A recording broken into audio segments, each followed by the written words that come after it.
la chose la plus petite, c'est peut-être ce qu'on mange. Donc, dans le sens durable, c'est tellement large. Je trouve intéressant de commencer par ce que je peux faire moi maintenant ce midi. Comme je l'ai dit, on est étudiant, il y a pas mal de précarité, comme dans beaucoup d'écoles, je pense. Dans ce budget, c'est plus facile d'aller à Aldi que d'aller chez une femme bio. Et c'est dommage parfois, parce que en fait, je trouve, pour moi, un truc de durabilité, c'est aussi de s'aider entre tous, quoi. Enfin, c'est complémentaire. Tout est interlié, oui. Le projet a eu besoin de différentes façons de soutien. Et le fait d'avoir le soutien de YouChange et aussi de la manufacture, c'était hyper important pour pouvoir aller chez l'Amigo et dire on fait ça officiellement. On est une association, c'est plus facile à négocier. Et ça a beaucoup changé depuis le début.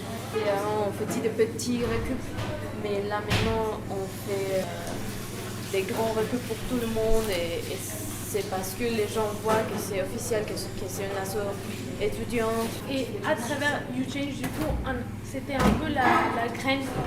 Ça nous a invités à penser plus large. Ce projet-là, ça fait que d'autres élèves s'investissent dans le projet.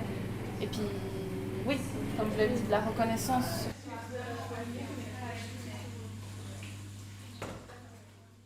Ce qui me plaît aussi dans cette école, c'est qu'il y a déjà une dimension communautaire assez forte.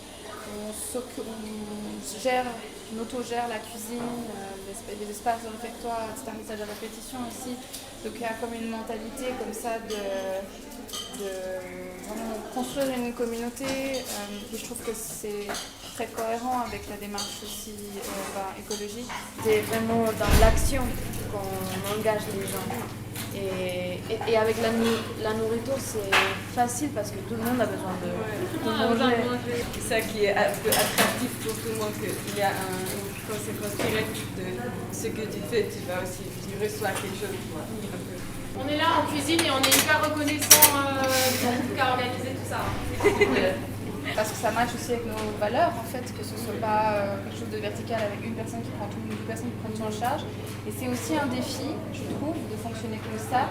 Et ça veut dire que quelqu'un peut s'impliquer beaucoup une semaine et après disparaître complètement et c'est ok. Et du coup, ça crée ce réseau comme ça d'entraide qui est assez complexe, mais qui est aussi super stimulant, super riche. Puis ça fait aussi que ça suit son propre rythme. Qu'il faut accepter aussi. Que le financement, c'est pas... Il y a une base qui est peut-être un petit peu cool d'avoir. On a un vélo pour le moment. Si on en a deux, peut-être on peut ramener plus de nourriture. Encore faut-il qu'on soit partenaire avec plus d'endroits. Et puis il faut aussi que nous on puisse manger, c'est tout. Défrayer les gens qui travaillent sur le projet, mais je sais pas si ça irait avec nos valeurs, je sais pas. Je crois que ce serait cool si, au bout d'un moment, on peut inviter plus de gens sur Lausanne. À 7h, à la manufacture, il y a de la bouffe gratuite. Ça, c'est un peu la prochaine étape.